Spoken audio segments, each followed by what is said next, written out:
రాత్రి ఒక డిబేట్ చూశాను. హనీ జాన్సన్ గారు దాంట్లో హోస్ట్‌గా ఉన్నారు. హనీ జాన్సన్ గారి ఛానెల్‌లోనే ఆ డిబేట్ అనేది జరిగింది. ఆ డిబేట్‌ని చూసిన తర్వాత నాకొకటి అర్థమైందేంటంటే, పనికి మాలిన వాటి గురించి మాట్లాడి సమయమంతా వృధా చేయడం కంటే, ఇప్పుడు చేసేవాడికి టైం విలువ ఒకవేళ తెలియకపోవచ్చు. కానీ చూసేవాడు మా టైం కూడా వేస్ట్ అవుద్ది కదండీ! సమయాన్ని వృధా చేసుకుంటూ, టైం వేస్ట్ చేసుకుంటూ, పనికి మాలిన వాటి గురించి డిబేట్‌లు పెట్టుకుంటూ, అందుకే దేవుని వాక్యంలో కూడా ఉంటది. వ్యర్థ వివాదములు పెట్టుకొనిరి అని. ఒకరి గురించి ఒకరు మాట్లాడుకుంటూ టైం వేస్ట్ ప్రోగ్రామ్. దానివలన సంఘానికి ఏమైనా మేలుందా? అది విని ఏమైనా బలపరచబడేది ఉందా? అది విని ఏమైనా జ్ఞానాన్ని తెచ్చుకునేది ఉందా? ఏముండదు. దానివలన అద్రూపు ఉపయోగం ఉండదు.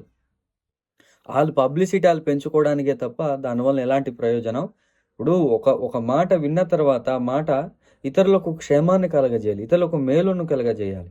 అయితే ఇప్పుడు నేను ఈ మాట చెప్పడం ద్వారా మరి ఏం మేలు కలుగుతుంది అని అనొచ్చు మీరు. అయితే నేను ఒక మాటను మీకు తెలియజేయాలనే ఉద్దేశంతో ఈ యొక్క విషయాన్ని నేను చెప్పడం జరుగుతుంది. ఏంటంటే ఎఫెసీయులకు రాసిన పత్రిక 5వ అధ్యాయం 15, 16లో దినములు చెడ్డవి గనుక రోజులు సరైన రోజులు కావు.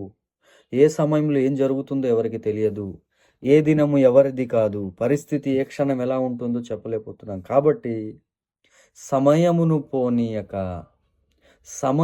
పోనీయక వేస్ట్‌గా టైంని చేయకుండా అనవసరమైన వాటి మీద దృష్టి పెట్టి, అనవసరమైన టాపిక్‌లతో మాట్లాడుకుంటూ మళ్ళీ ఏమైనా 10 నిమిషాలు, 20 నిమిషాలు పెట్టుకుంటారా? అలా గాదు. మళ్ళీ గంటల తరబడి ఉంటది మళ్ళీ. ఏముండదు దాంట్లో. కబుర్లు, సోదులు, పనికిమాలిన ఇష్యూస్ తప్ప బైబిల్ రిఫరెన్స్‌తో మాట్లాడుకొని చక్కగా కొన్ని ధ్యానం చేస్తూ కొందరికి మేలుకరమైన విషయం ఏమి ఉండదు. కాబట్టి సమయాన్ని పోనీయక అలాంటి పనులు చేయటం ద్వారా టైం వేస్ట్ అవుతుంది. సద్వినియోగం చేసుకొనొచ్చు. సమయాన్ని సద్వినియోగం అంటే ఒక మేలుకరమైనటువంటి వాటి కొరకు, ఒక దీవెనకరమైన వాటి కొరకు, ఒక ఒక ఒక స్థిరపరచబడేటటువంటి పని కొరకు అంటే విశ్వాసములో, దేవునిలో స్థిరపరచబడేటటువంటి విషయం కొరకు ఆ సమయాన్ని ఉపయోగించుకోవడం అనేది చాలా మేలు అనేది మనం అర్థం చేసుకోవాలి. ఎవరైతే సమయాన్ని చక్కగా వినియోగించుకోరో, ఎవరైతే సమయాన్ని వృధా చేస్తారో అలాంటి వారు అజ్ఞానులు అని దేవుని వాక్యం తెలియజేస్తుంది. నువ్వు అజ్ఞానివా, జ్ఞానివా అనేది ఈ మాటలను బట్టి నువ్వు ప్రశ్నించుకో, పరీక్షించుకో. ఎంత మట్టుకని ఎన్ని రోజులని ఈ రకంగా సమయాన్ని వృధా చేసుకుంటాం. మనం అంటాం కదండి, ఎన్ని రోజులని ఈ రకంగా ఉంటావు, నువ్వు మారవా, నువ్వు ఇలాగే ఉండిపోతావా అని అంటాం చూడండి. ఆ డైలాగ్ని ఈరోజు మనం వేసుకోవాలి. పనికి మాలిన వాటి మీద దృష్టి పెట్టి, పనికి మాలిన డిబేట్లు పెట్టి, పనికి మాలినటువంటి టాపిక్లు పట్టుకొని ప్రజల టైంని వేస్ట్ చేయడం, మన టైంని వేస్ట్ చేసుకోవటం, దానివల్ల ఏం ప్రయోజనం వస్తుంది చెప్పండి? వ్యూస్‌కి కకృతి పడి, సబ్స్క్రైబర్లకి కకృతి పడి, అంతేనా కాదంటారా?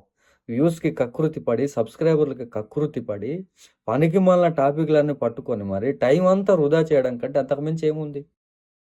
అందుకే ఈరోజు మనలాంటి వాళ్ళని ఖండిస్తుంది. మనలాంటి వాళ్ళంటే ఎవరైతే ఇలాంటి పనులు చేసుకుంటూ టైం వేస్ట్ ఆ కార్యక్రమం చేస్తున్నారో అలాంటి వాళ్ళకి దేవుని వాక్యం ఏమంటుందంటే, అజ్ఞాని అంటుంది. నువ్వు సమయాన్ని వృధా చేస్తున్నావని దేవుని వాక్యం అంటుంది. ఒక్కసారి పరీక్షించుకో, పరిశీలించుకో. నేనన్న మాటను బట్టి దయచేసి బాధపడకండి.